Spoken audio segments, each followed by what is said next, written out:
അല്ല ഇതെവിടുന്ന കുൽസ് വരുന്നേ? ഞാൻ മോക്കുള്ള വിദ്യാഭ്യാസ ലോണിന് പേപ്പർ റെഡിയാക്കാൻ ബാങ്ക് പോയതായിരുന്നു. അല്ല മോളെന്തിനാ പഠിക്കുന്നേ?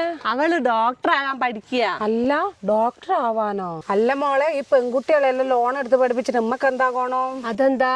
പെൺകുട്ടികൾ നമ്മളെ മക്കളല്ലേ? ആ മക്കളൊക്കെ തന്നെയാ.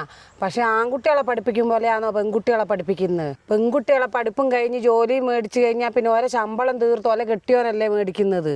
ആൺകുട്ടികളാന്നേല് പൈസ തീർത്ത് ഉമ്മക്കല്ലേ കിട്ടുക. അല്ല നിങ്ങളെ മോന് ജോലി കിട്ടിയോ? പിന്നെന്താ, ഓൻ ദുബായിൽ എഞ്ചിനീയറാ. ഓൻ ഫാമിലി ആയിട്ട് ആടെ താമസിക്കുക. ഓൻ്റെ ഭാര്യയ്ക്കും ജോലിയുണ്ട്. എന്നിട്ട് നിങ്ങൾ അങ്ങോട്ട് പോക്കുണ്ടോ? പിന്നെന്താ, കഴിഞ്ഞ 3 മാസം ഞാൻ ദുബായിലല്ലേനോ.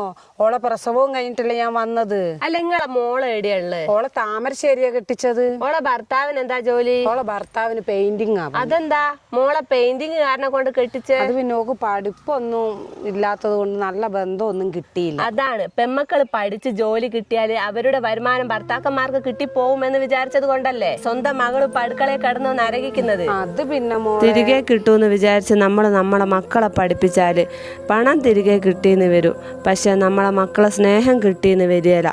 ആൺകുട്ടികളാണേലും പെൺകുട്ടികളാണേലും അവരെ നന്നായി പഠിപ്പിക്കുക. അവര് പറക്കട്ടെ.